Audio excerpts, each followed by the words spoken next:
شہرہ آفاق مصنف امتیاز کلیانوی کی مشہور زمانہ آپ بیتی امتیاز نامہ۔ اب آپ سن سکیں گے آڈیو لائبریری میں۔ پارٹ 104 امجد ممتاز کلیانوی۔ امجد ممتاز ہم چاروں بہن بھائیوں میں سب سے چھوٹا اور لاڈلا ہے۔ امجد کی جائے پیدائش خوبصورت اور صحت افزا مقام مری کی ہے۔ بچپن میں امجد بہت گورا چٹا صحت مند ہوتا تھا۔ ہم بہن بھائیوں میں سب سے زیادہ خوبصورت بھی۔ لاڈلا تو امجد بہت زیادہ تھا کیونکہ سب سے چھوٹا تھا، مگر اس لاڈ پیار نے بھی امجد کو بگاڑا نہیں، بلکہ اسے رشتوں کی اہمیت اور احترام صحیح معنوں میں روشناس کرایا۔ امجد کو پرندوں اور جانوروں سے بہت لگاؤ تھا۔ بہت سی چھوٹی عمر میں امجد نے ایک طوطا پالا ہوا تھا جسے وہ ہر وقت میاں مٹھو کہتا رہتا۔ طوطے سے لگاؤ اور ہر وقت اسے میاں مٹھو پکارنا اس قدر مشہور ہو گیا کہ گھر میں سب امجد کو بھی میاں مٹھو کے نام سے پکارنے لگے۔ مجھے امجد کے بچپن کی بے شمار معصومانہ شرارتیں یاد ہیں۔ طوالت کا خدشہ نہ ہوتا تو ان شرارتوں کو تفصیل سے بیان کرتا۔ بچپن میں جب بھی کھیلنے کے لیے میں باہر جاتا، اکثر امجد کو بھی ساتھ لے جاتا۔ ایک بار میں امجد کو باہر لے کر گیا تو امجد نے ایک گھر میں مرغی اور اس کے ننھے چوزے دیکھ لیے۔ بس پھر کیا تھا، امجد ہر روز ضد کرتا کہ میں نے ان چوزوں کو دیکھنا ہے۔ میں اس وقت تک ہر روز یہ ڈیوٹی ادا کرتا رہا جب تک چوزے بڑے ہو کر مرغی سے علیحدہ نہیں ہو گئے۔ امجد شروع سے ہی پڑھائی میں بھی بہت اچھا تھا، ہر کلاس میں اول آتا۔ امجد اس وقت 5ویں جماعت میں تھا جب گوجر خان کے مسلم ہائی اسکول میں 5ویں جماعت کے طلباء و طالبات کو ایئر فورس میں کے درمیان ایک مقابلہ امتحانی ہوا۔ اس مقابلے میں امجد نے اول انعام حاصل کیا۔ میٹرک امجد نے گورنمنٹ بوائز ہائی اسکول گلیانہ سے کیا اور FSC گارڈن کالج راولپنڈی سے۔ یہ ان دنوں کی بات ہے جب امجد FSC کا امتحان دے کر فارغ ہوا تھا۔ ہمارے ایک انکل ظفر کامرا میں ہوتے تھے، انہوں نے اپنے ایک عزیز کو پاکستان ایئر فورس میں بھرتی کے لیے بلایا۔ امجد چونکہ فارغ تھا اس لیے وہ بھی گھومنے پھرنے کے لیے اس لڑکے کے ساتھ کامرا چلا گیا۔ وہاں پر انکل ظفر کے اصرار پر امجد نے بھی ایئر فورس میں اپلائی کر دیا۔ اصل بات یہ تھی کہ انکل ظفر امجد کی قابلیت جانچنا چاہتے تھے، کیونکہ علاقہ اور برادری میں یہ بات مشہور تھی کہ امجد پڑھائی میں بہت زیادہ لائق ہے۔ اس امتحان میں پھر ہوا بھی یوں کہ وہ لڑکا تو بھرتی نہ ہو سکا مگر امجد بھرتی ہو گیا، اور سب گھر والوں کی مخالفت کے باوجود امجد نے ایئر فورس جوائن کر لی۔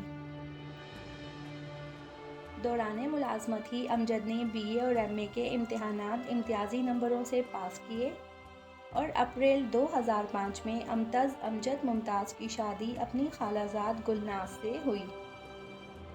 امجد کا ولیمہ کئی لحاظ سے شاندار اور یادگار رہا، جس میں آنے والے معزز مہمانوں کو نہ صرف انواع و اقسام کے کھانوں سے تواضع کی گئی بلکہ فہم قرآن کے حوالے سے بھی ایک بڑا قدم اٹھایا گیا۔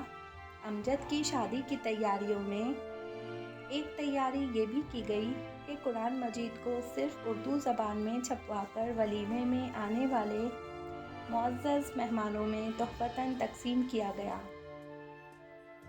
اس کاوش کو تمام لوگوں نے بہت سراہا اور امجد کا ولیمہ سالوں تک موضوع گفتگو بنا رہا۔ اللہ تعالیٰ نے اپنے فضل سے امجد کو بہت جلد صاحب اولاد بھی کر دیا۔ شروع دن سے ہی امجد کی ملازمت کرنے کے خلاف تھا۔ پھر جب سن 2007 میں ایئر فورس میں جلدی ریٹائرمنٹ کی اسکیم آئی تو تو میں نے سب گھر والوں کی مخالفت کے باوجود امجد کو ریٹائرمنٹ کے لیے راضی کر لیا۔ اس وقت سب کی مرضی یہی تھی کہ امجد اپنی نوکری جاری رکھے۔ گھر آنے کے بعد میں نے امجد سے کہا 1 سال تک گھوم پھر کر ماحول کا جائزہ لو، پھر کاروبار شروع کرنا۔ ریٹائرمنٹ کے بعد ہی امجد کے اصل جوہر سامنے آئے۔ امجد بہت جلد معاشرے کے ساتھ ہم آہنگ ہو گیا۔ عموماً جو لوگ سالوں گھر سے دور ملازمت کرتے ہیں، ان کے لیے واپس آ کر معاشرے میں رہنا اور اسے سمجھنا خاصا مشکل ہو جاتا ہے۔ اگلے سال ہی امجد کا کاروبار شروع ہو گیا۔ ہم نے پہلے گجر خان میں اپنی دکانیں خریدیں، پھر وہاں پر امجد نے مختلف کمپنیوں کی ایجنسیاں لے لیں اور چند ہی سالوں میں امجد کا شمار گجر خان کے بڑے کاروباری لوگوں میں ہونے لگا۔ امجد نے نہ صرف گھر کو سنبھالا، کاروبار سنبھالا، بلکہ گھر اور فیملی کے معاملات بھی تا دم تحریر امجد ہی کی ذمہ داری ہیں۔ امجد جس خوبصورتی سے یہ ساری ذمہ داریاں نبھا رہا ہے، وہ کسی عام ذہن اور سوچ رکھنے والے انسان کے بس کی بات نہیں۔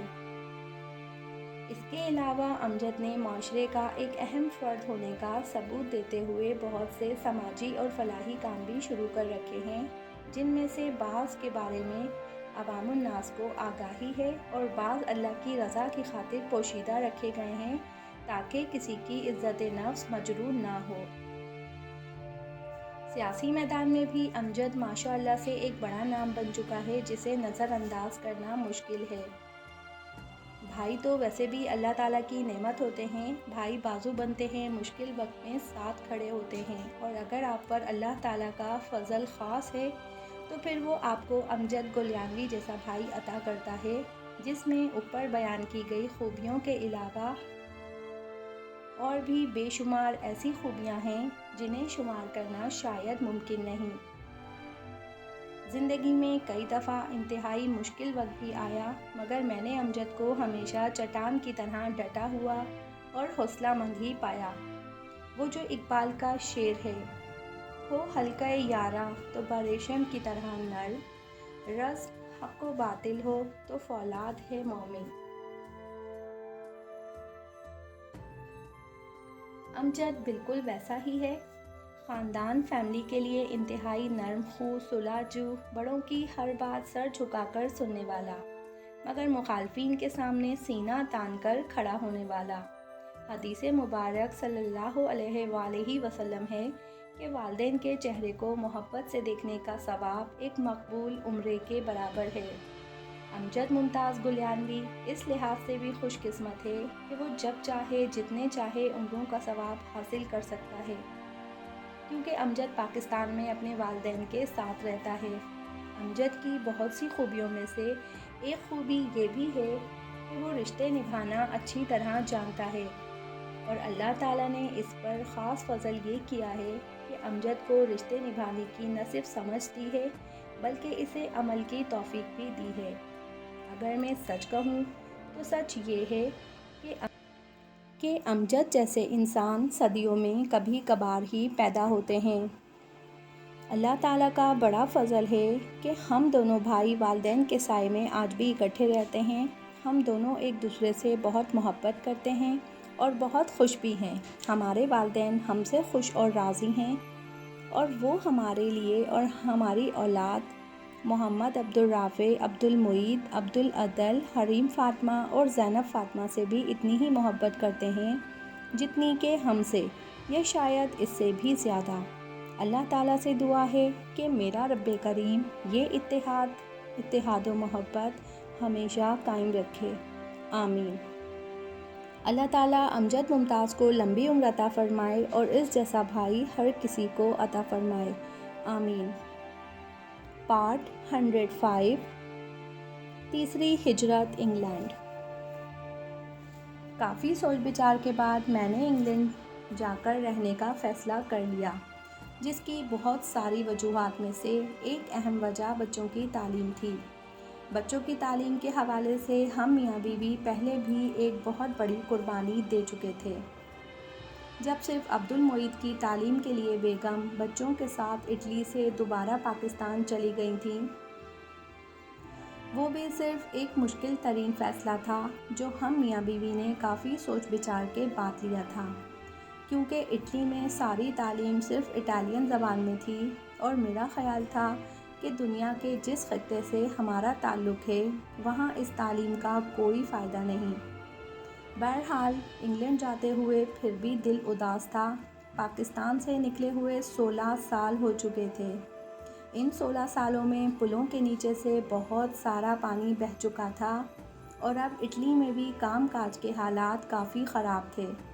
انگلینڈ جاتے ہوئے میری کیفیت بالکل ویسی تھی جیسی پہلی بار ہجرت کرتے ہوئے تھی، مگر شاید عمر کا تقاضا تھا یا کوئی اور وجہ، اس بار ہمت اور خود اعتمادی پہلے جیسی نہیں تھی۔ جہاں تک میری ذات کا تعلق تھا، میرا گزر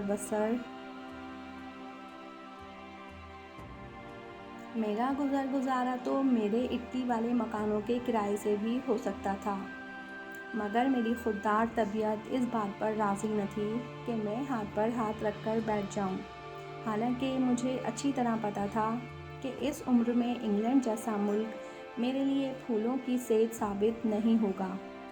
ان سب خدشات کے ساتھ ساتھ مجھے اللہ کی ذات پر بھی پورا بھروسہ تھا کہ اس کا فضل ہمیشہ میرے لیے شامل حال رہے گا۔ انگلینڈ پہنچ کر میں نے کام کاج کے متعلق سوچنا شروع کر دیا کہ اس بار زندگی کا سفر کہاں سے شروع کیا جائے۔ اکثر میرے جاننے والے مجھ سے پوچھتے کہ آپ کس چیز کے ماہر ہو؟ آپ اچھے مکینک ہو، اچھے کک ہو، ویلڈنگ کا کام جانتے ہو، وغیرہ وغیرہ۔ جس بھی کام کا تجربہ ہے وہی کر لو۔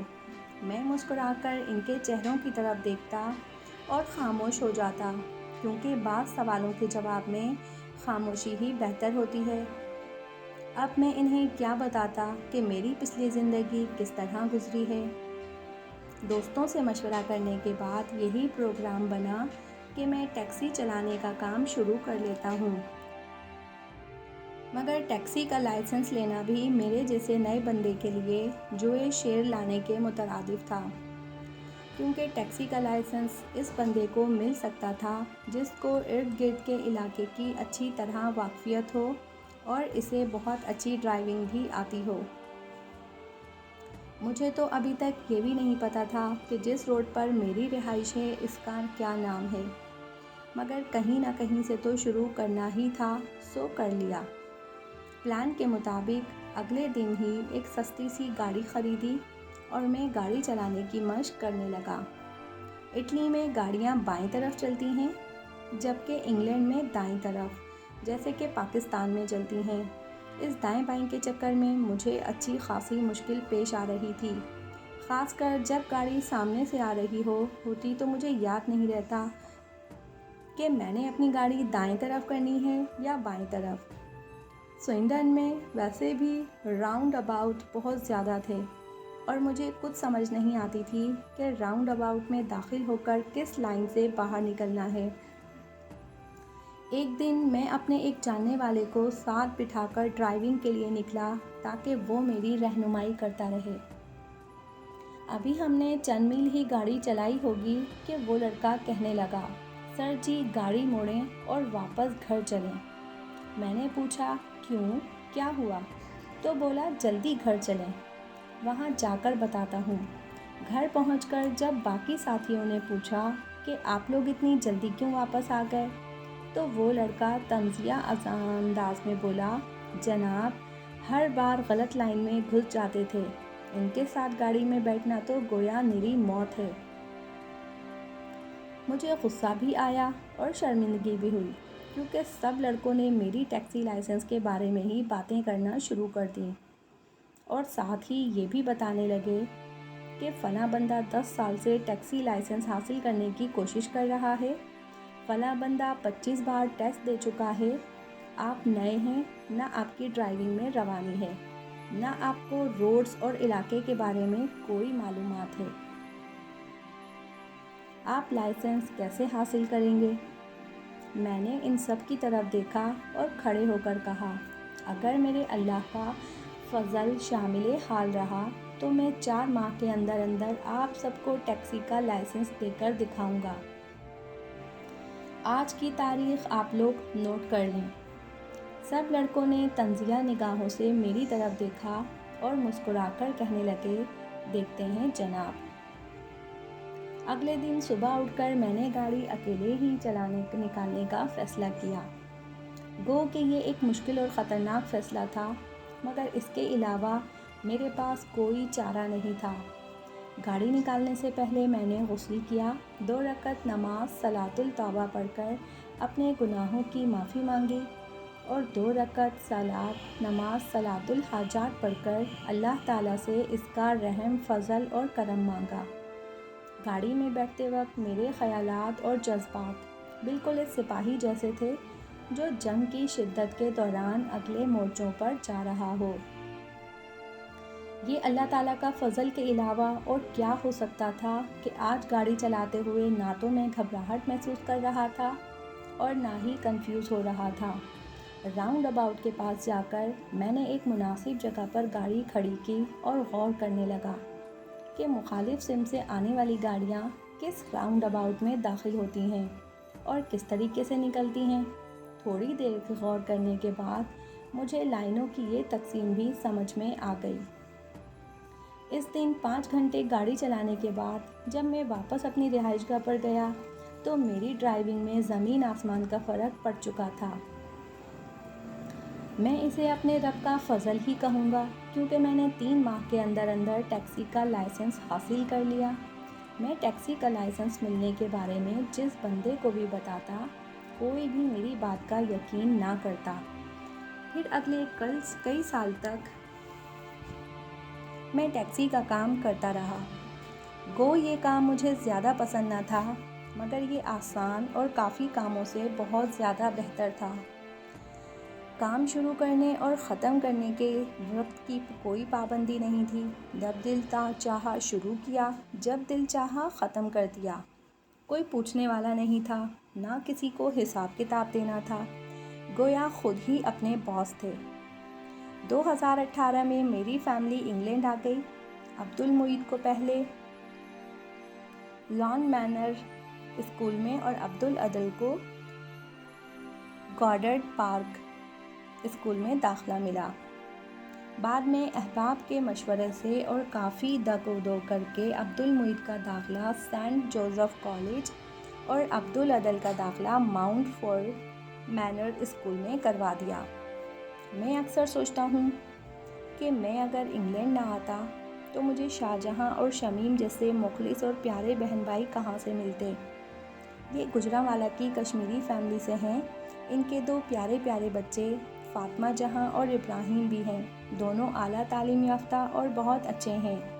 ان کے علاوہ راجہ زعفران، راجہ جہانگیر، بابا شاہد، عثمان صدیق، فاروق شاہ، افضال صاحب، اظہر بھٹی، سہیل بھٹی، قاضی یاسر، معظم اور اس کی فیملی، حاجی لطیف، عمران شوکت، محمود، حافظ تفسیر اور انجم الحق جیسے ہیرے مجھے انگلینڈ میں ہی ملے۔ پارٹ 106 کوئی بچہ استاد نہیں بننا چاہتا۔ پچھلے 5 سالوں میں مجھے 50 سے زائد اسکولوں اور کالجوں میں مہمان کے طور پر اپنے خیالات کے اظہار کے لیے مدعو کیا گیا۔ میں جب بھی کسی تعلیمی ادارے میں جاتا ہوں تو طلباء سے ایک سوال ضرور پوچھتا ہوں کہ آپ مستقبل میں کیا بننا چاہتے ہیں۔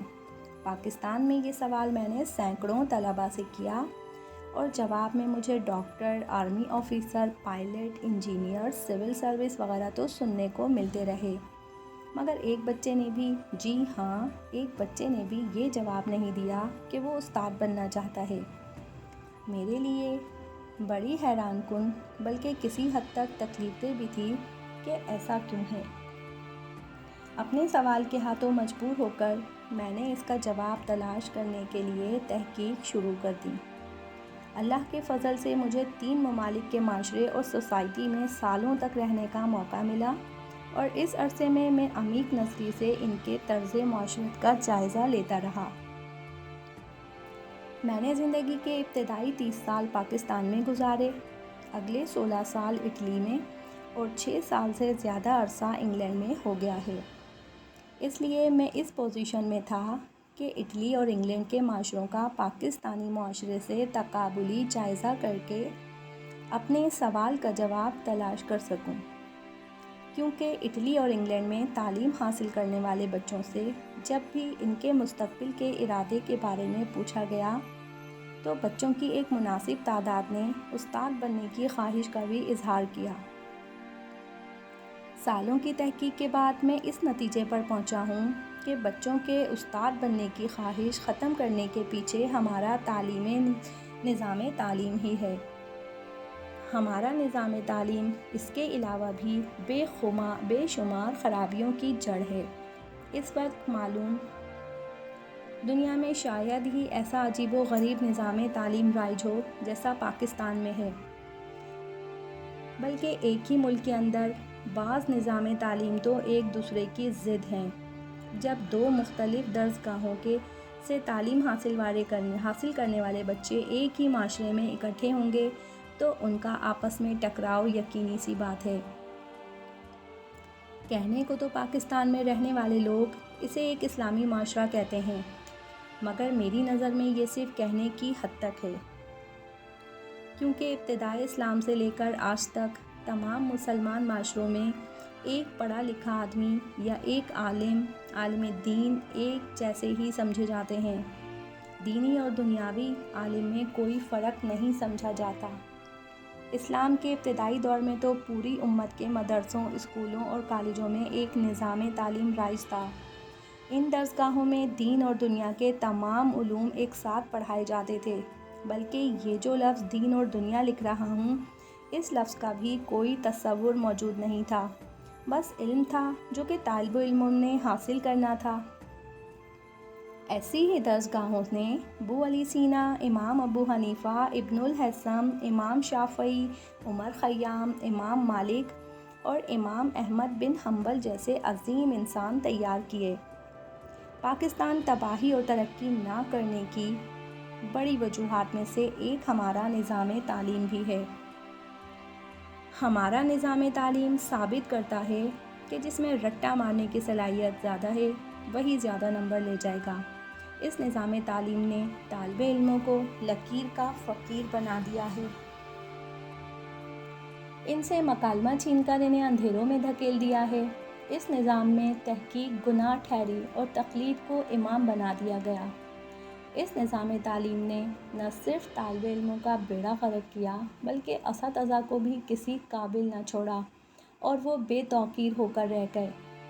بیکن ہاؤس جیسے بے شمار اسکولوں میں اساتذہ کو باقاعدہ بے عزت کیا جاتا ہے۔ اساتذہ کو اجازت نہیں کہ وہ نصاب کی کتاب کے علاوہ بچوں کو کچھ اور پڑھا سکیں، نہ ہی اساتذہ میں اتنی جرأت ہے کہ وہ کسی غلطی یا بدتمیزی پر بچے کو ڈانٹ سکیں، بلکہ اساتذہ اگر اونچی آواز میں بات کریں تو طالب علم آگے سے انہیں ڈانٹ دیتے ہیں کہ ہم اسکول کی بھاری فیس ادا کرتے ہیں، اسی فیس سے آپ کو تنخواہ دی جاتی ہے، اس لیے آپ اپنے لیکچر اور تنخواہ سے غرض رکھیں۔ اب آپ خود اندازہ لگا لیں کہ جس معاشرے میں طالب علم استاد کو روحانی باپ سمجھنے کے بجائے اپنا تنخواہ دار ملازم سمجھیں گے، ایسے معاشرے میں بھلا کوئی بچہ استاد کیوں بننا چاہے گا؟ جب تک ہم اپنا نظام تعلیم نہیں بدلیں گے اور اساتذہ کو اس معاشرے میں عزت و احترام نہیں حاصل ہوگا، اس وقت تک کوئی نوجوان کا آئیڈیل ایک استاد کبھی نہیں بن سکے گا اور نتیجتاً کوئی بچہ بھی مستقبل میں استاد نہیں بننا چاہے گا۔ اس سلسلے میں والدین، اساتذہ اور نظام تعلیم رائج کرنے والے اداروں سمیت سب کو مل کر کوشش کرنی ہوگی۔ اساتذہ بیچارے تو نظام کے ہاتھوں مجبور ہیں اور نظام تعلیم خدا جانے کب سدھرے گا۔ اس لیے اگر یہ سطور کوئی والدہ یا والد پڑھ رہا ہے تو اس سے دست بدستہ گزارش ہے کہ خدا کے لیے اپنی اولاد کو تباہ ہونے سے بچانے کے لیے فوراً چند اقدامات کریں۔ معذرت کے ساتھ عرض ہے کہ والدین بھی اپنا کردار ٹھیک طرح سے ادا نہیں کرتے۔ ماں کے قدموں تلے جنت ہے اور باپ کی ناراضگی اللہ کی ناراضگی ہے۔ ان فقرات کی غلط تشریح کر کے آپ اپنے فرائض سے سبکدوش نہیں ہو سکتے؟ پہلے آپ خود کو اس مقام کا اہل تو ثابت کریں۔ کیا ماں کا فرض بس یہی ہے کہ بچے کو پیدا کرے، اسے دودھ پلائے، کھانا کھلائے اور کپڑے جوتے پہنا کر اسکول بھیج دے، اور باپ اگر کما کر لا رہا ہے تو بس؟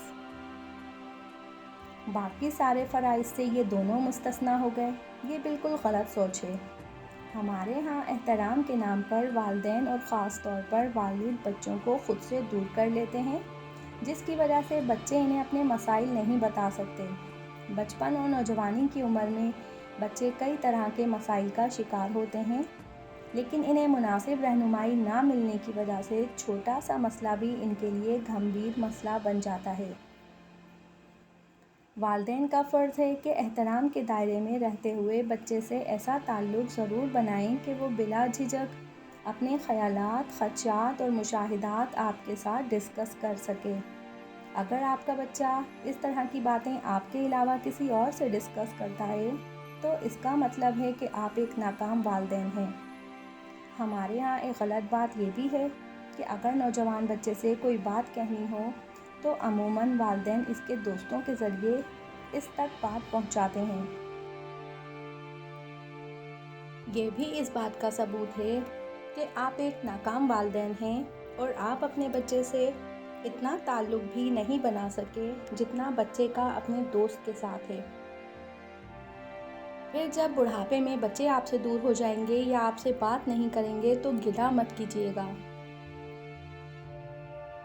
کیونکہ ابھی آپ بھی انہیں وقت نہیں دے رہے نا۔ اور اگر آپ کے بچے ہیں تو ان سطور کو پڑھ کر اپنا جائزہ لیں کہ ہدایات دینے کے علاوہ آپ اپنے بچے سے دن میں کتنی مرتبہ اور کتنی دیر گپ شپ کرتے ہیں۔ ایک اور اہم بات کہ جو کام آپ خود نہیں کرتے بچوں سے بھی اس کا مطالبہ نہ کریں۔ مثلاً اگر آپ نماز نہیں پڑھتے، سچ نہیں بولتے، صفائی کا خیال نہیں رکھتے تو بچوں سے ان باتوں کی توقع مت رکھیں۔ بچوں کے سامنے خود کو عملی نمونہ بنا کر پیش کریں،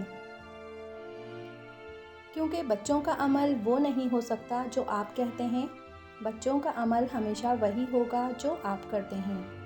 ہمارا المیہ یہ ہے کہ ہمارے ہاں صرف والدین کے حقوق پر ہی لکھا گیا ہے، ان کی ذمہ داریوں پر کبھی کسی نے نہیں لکھا، حالانکہ جب آپ اپنی اصل ذمہ داری پوری کریں گے تبھی آپ اپنے حق کا تقاضا کر سکتے ہیں۔ اور یقین کریں آپ کی ذمہ داری بچوں کو کھانا کھلانا، کپڑے پہنانے اور کمانے پر ختم نہیں ہو جاتی، بلکہ یہ بھی آپ کی ذمہ داری ہے۔ بلکہ اگر دل کی بات کہوں تو سب سے اہم بات یہی ہے کہ آپ انہیں وقت بھی دیں اور ان سے ہر اچھے برے موضوع پر گپ شپ کریں، کیونکہ آج کے دور میں کوئی چیز بھی، جی ہاں، کوئی اچھی بری کوئی بھی بات بچوں سے چھپانا ممکن ہی نہیں۔ اچھی بری بات کے بارے میں بچے کو خود بتائیں اور ساتھ ہی بچے کو اس کی حدود کے بارے میں بھی سمجھائیں۔ یقین کریں اگر ایسا ہو جائے تو پھر کوئی ٹین ایجر بچہ نشے کا شکار بنے گا، نہ خودکشی کرے گا، اور نہ ہی کسی بچی پر ہسٹیریا کے دورے پڑیں گے، اور نہ ہی کسی بچی کو گھر سے بھاگنے کی ضرورت محسوس ہوگی۔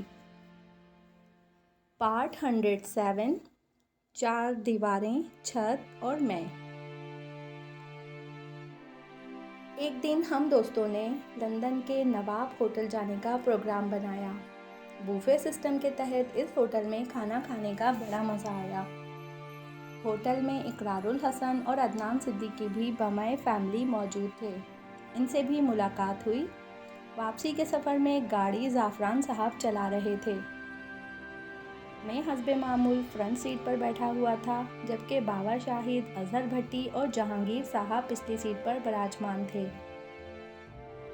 وقت گزاری کے لیے ہم نے مختلف موضوعات پر گپ شپ شروع کر دی۔ میں نے کہا، آپ لوگوں کو پتہ ہے یورپ اور انگلینڈ میں خالص چیزوں کا فروغ کا کوئی قصور نہیں، تصور نہیں۔ میری یہ بات سن کر سب لوگ میری طرف حیرت سے دیکھنے لگے۔ پھر زعفران صاحب نے اپنے مخصوص اسٹائل میں کہا، گلیانوی صاحب ذرا وضاحت کر کے بات سمجھا دیں، کیونکہ ہمارے پلے کچھ نہیں پڑا۔ میں نے مسکرا کر کہا، آپ پاکستان میں کہیں بھی چلے جائیں، آپ کو خالص دودھ، خالص گھی، خالص شہد اور خالص مسالہ جات فروخت کرنے والی بے شمار دکانیں مل جائیں گی، مگر یورپ اور انگلینڈ میں آپ کو کسی دکان کے باہر یہ لکھا ہوا نہیں ملے گا کہ یہاں پر خالص چیزیں ملتی ہیں، کیونکہ یہاں ملاوٹ کا تصور نہیں ہے۔ اس لیے لفظ خالص کی بھی ضرورت نہیں پڑتی۔ زعفران صاحب نے میری بات میں اضافہ کرتے ہوئے کہا، گلیانوی صاحب، میں نے تو یہاں پر کوئی مذہبی دکان بھی نہیں دیکھی، جیسے کہ پاکستان میں ہر شہر گاؤں میں آپ کو مدینہ سپر اسٹور، مکہ جنرل اسٹور اور محمدیہ شاپ جیسے نام نظر آئیں گے۔ میں نے کہا، اصل وجہ یہ ہے کہ ترقی یافتہ ممالک میں نہ تو ملاوٹ کا تصور ہوتا ہے اور نہ ہی چیزوں کو فروخت کرنے کے لیے مذہب کا سہارا لیا جاتا ہے، جبکہ پاکستان میں ہر چیز کو مذہبی رنگ دے دیا جاتا ہے، خواہ اس کی ضرورت ہو یا نہ ہو۔ تھوڑی دیر خاموشی سے سفر کٹا، پھر کسی خیال کے تحت یا سفر کی بوریت کو ختم کرنے کے لیے اظہر بھٹی نے سوال کیا، جناب، یہ پاکستانی شناختی کارڈ کے نمبر ہندسوں کے بارے میں کچھ بتائیں۔ بابا شاہد نے سب کی معلومات میں اضافہ کرتے ہوئے کہا، 13 حصوں پر مشتمل کوڈ سے آپ اور آپ کے خاندان کے متعلق پوری معلومات حاصل ہو جاتی ہے۔ پہلا نمبر صوبے کو ظاہر کرتا ہے، کیونکہ ہر صوبے کو مختلف نمبر الاٹ کیا گیا ہے۔ پہلا نمبر دیکھتے ہی پتہ چل جاتا ہے آپ کا تعلق کس صوبے سے ہے۔ دوسرا نمبر آپ کو ڈویژن کو، تیسرا ضلع کو، چوتھا تحصیل کو، پانچواں نمبر آپ کی یونین کونسل کو ظاہر کرتا ہے۔ اگلے 7 نمبروں پر مشتمل کوڈ آپ کے خاندان کے بارے میں معلومات فراہم کرتا ہے، اور شناختی کارڈ پر درج آخری نمبر سے آپ کی جنس کا پتہ چلتا ہے۔ مردوں کے لیے ہمیشہ طاق نمبر اور عورتوں کے لیے ہمیشہ جفت نمبر استعمال ہوتے ہیں۔ کیونکہ سفر لمبا تھا، اس لیے ہر کوئی اپنے ذہن میں آنے والے سوال کو آواز کی شکل دے رہا تھا۔ تھوڑی دیر بعد جب گفتگو ہوتے ہوتے نوبل انعامات تک جا پہنچی، تو زعفران صاحب مجھ سے پوچھنے لگے، گلیانوی صاحب، کیا ایسا ممکن ہے کوئی شخص ایک سے زیادہ بار نوبل انعام حاصل کر لے؟ میں نے کہا، کیوں نہیں، بلکہ تاریخ میں 4 ایسے بندے گزرے ہیں جنہیں 2 بار نوبل انعام دیا گیا۔ Number 1 Madame Curie, number 2 Linus Pauling, number 3 John Bardeen, number 4 Frederick Sanger. پہلے 3 افراد تو وفات پا چکے ہیں، مگر فریڈرک سانگر صاحب ابھی بھی زندہ ہیں، اور شاید یہ بات بھی آپ کی دلچسپی کا باعث ہو کہ فریڈرک صاحب کا تعلق آپ ہی کے ملک انگلینڈ سے ہیں۔ یہ دونوں انعام انہیں ڈی این اے کی تحقیقات کے سلسلے میں ملے ہیں، اور جناب آج بھی کیمبرج یونیورسٹی میں مصروف عمل ہیں۔ جہانگیر صاحب نے بحث میں حصہ لیتے ہوئے پوچھا، بھائی، یہ اتنی ساری معلومات کیا آپ کو فیس بک سے حاصل ہوئی؟ میں نے ایک مسکرا کر کہا، نہیں، کتابوں سے، کیونکہ مجھے مطالعے کا جنون کی حد تک شوق ہے۔ جب سے میں نے ہوش سنبھالا ہے، مطالعہ اسی طرح سے میرا روزانہ کے معمولات میں شامل ہے، جیسے کہ کھانا پینا۔ جہاں تک سوشل میڈیا کی بات ہے تو میں فیس بک، ٹویٹر اور انسٹاگرام کو سنجیدگی سے نہیں لیتا، کیونکہ جسمانی طور پر میں جس جگہ موجود ہوں وہاں پر مصروف عمل رہنا اور لوگوں سے ملنا جلنا مجھے زیادہ پسند ہے۔ میں ہزاروں میل دور کسی انجان بندے سے بات کرنے کی نسبت اپنے سامنے موجود شخص سے گپ شپ کرنے کو زیادہ ترجیح دیتا ہوں، جو اپنی خوبیوں اور خامیوں سمیت میرے سامنے موجود ہے۔ زعفران صاحب نے بحث سمیٹتے ہوئے کہا، آج کل فیس بک پر پڑھے لکھے لوگ کم ہی موجود ہیں۔ جب سے فیس بک بنی ہے، تب سے اسے 3 ادوار میں تقسیم کیا جائے تو میری ناقص رائے میں یہ تقسیم کچھ یوں ہوگی۔ پہلے دور میں نوجوان لڑکے لڑکیوں نے فیس بک پر قبضہ جمائے رکھا، خوبصورت فوٹو، لطائف، رومن اردو میں لکھے فقرے۔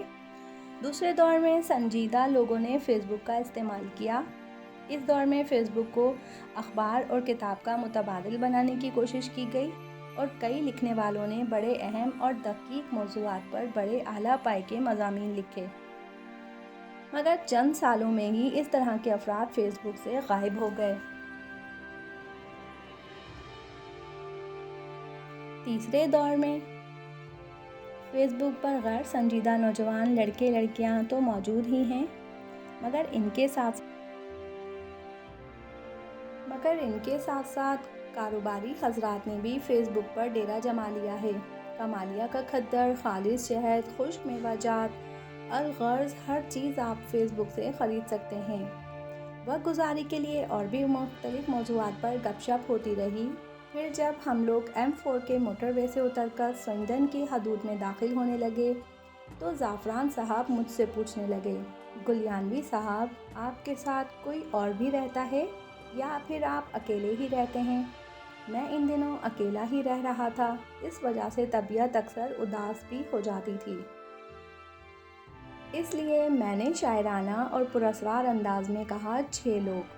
میری یہ بات سن کر سب حیرت زدہ رہ گئے اور مجھ سے پوچھنے لگے، اور کون کون آپ کے ساتھ رہتا ہے؟ میں اسی سوال کا انتظار کر رہا تھا۔ میں نے جواب میں یہ نظم سنا ڈالی، گھر میں ہیں بس 6 ہی لوگ، 4 دیواریں چھت اور میں۔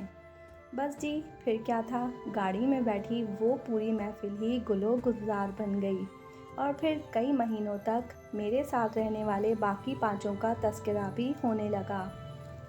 اگر آپ اس کتاب کو ڈاؤن لوڈ کرنا چاہتے ہیں تو ڈسکرپشن میں دیے گئے لنک کی مدد سے آپ اس کتاب کو آسانی کے ساتھ ڈاؤن لوڈ کر سکتے ہیں۔ شکریہ۔ مگر ان کے ساتھ ساتھ کاروباری حضرات نے بھی فیس بک پر ڈیرا جما لیا ہے۔ کمالیہ کا کھدر، خالص شہد، خشک میوہ جات، الغرض ہر چیز آپ فیس بک سے خرید سکتے ہیں۔ وقت گزاری کے لیے اور بھی مختلف موضوعات پر گپ شپ ہوتی رہی۔ پھر جب ہم لوگ M4 کے موٹر وے سے اتر کر سوئندن کی حدود میں داخل ہونے لگے تو زعفران صاحب مجھ سے پوچھنے لگے، گلیانوی صاحب، آپ کے ساتھ کوئی اور بھی رہتا ہے یا پھر آپ اکیلے ہی رہتے ہیں؟ میں ان دنوں اکیلا ہی رہ رہا تھا، اس وجہ سے طبیعت اکثر اداس بھی ہو جاتی تھی۔ اس لیے میں نے شاعرانہ اور پراسرار انداز میں کہا، 6 لوگ۔ میری یہ بات سن کر سب حیرت زدہ رہ گئے اور مجھ سے پوچھنے لگے، اور کون کون آپ کے ساتھ رہتا ہے؟ میں اسی سوال کا انتظار کر رہا تھا۔ میں نے جواب میں یہ نظم سنا ڈالی، گھر میں ہیں بس 6 ہی لوگ، 4 دیواریں چھت اور میں۔ بس جی، پھر کیا تھا، گاڑی میں بیٹھی وہ پوری محفل ہی گل و گلزار بن گئی، اور پھر کئی مہینوں تک میرے ساتھ رہنے والے باقی 5 کا تذکرہ بھی ہونے لگا۔ اگر آپ اس کتاب کو ڈاؤن لوڈ کرنا چاہتے ہیں تو ڈسکرپشن میں دیے گئے لنک کی مدد سے آپ اس کتاب کو آسانی کے ساتھ ڈاؤن لوڈ کر سکتے ہیں۔ شکریہ۔ مگر ان کے ساتھ ساتھ کاروباری حضرات نے بھی فیس بک پر ڈیرا جما لیا ہے۔ کمالیہ کا کھدر، خالص شہد، خشک میوہ جات، الغرض ہر چیز آپ فیس بک سے خرید سکتے ہیں۔ وقت گزاری کے لیے اور بھی مختلف موضوعات پر گپ شپ ہوتی رہی۔ پھر جب ہم لوگ M4 کے موٹر وے سے اتر کر سوئندن کی حدود میں داخل ہونے لگے تو زعفران صاحب مجھ سے پوچھنے لگے، گلیانوی صاحب، آپ کے ساتھ کوئی اور بھی رہتا ہے یا پھر آپ اکیلے ہی رہتے ہیں؟ میں ان دنوں اکیلا ہی رہ رہا تھا، اس وجہ سے طبیعت اکثر اداس بھی ہو جاتی تھی۔ اس لیے میں نے شاعرانہ اور پراسرار انداز میں کہا، 6 لوگ۔ میری یہ بات سن کر سب حیرت زدہ رہ گئے اور مجھ سے پوچھنے لگے، اور کون کون آپ کے ساتھ رہتا ہے؟ میں اسی سوال کا انتظار کر رہا تھا۔ میں نے جواب میں یہ نظم سنا ڈالی، گھر میں ہیں بس 6 ہی لوگ، 4 دیواریں چھت اور میں۔ بس جی، پھر کیا تھا، گاڑی میں بیٹھی وہ پوری محفل ہی گل و گلزار بن گئی، اور پھر کئی مہینوں تک میرے ساتھ رہنے والے باقی 5 کا تذکرہ بھی ہونے لگا۔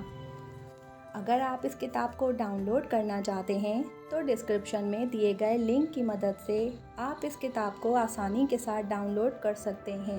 شکریہ۔ مگر ان کے ساتھ ساتھ کاروباری حضرات نے بھی فیس بک پر ڈیرا جما لیا ہے۔ کمالیہ کا کھدر، خالص شہد، خشک میوہ جات، الغرض ہر چیز آپ فیس بک سے خرید سکتے ہیں۔ وقت گزاری کے لیے اور بھی مختلف موضوعات پر گپ شپ ہوتی رہی۔ پھر جب ہم لوگ M4 کے موٹر وے سے اتر کر سوئندن کی حدود میں داخل ہونے لگے تو زعفران صاحب مجھ سے پوچھنے لگے، گلیانوی صاحب، آپ کے ساتھ کوئی اور بھی رہتا ہے یا پھر آپ اکیلے ہی رہتے ہیں؟ میں ان دنوں اکیلا ہی رہ رہا تھا، اس وجہ سے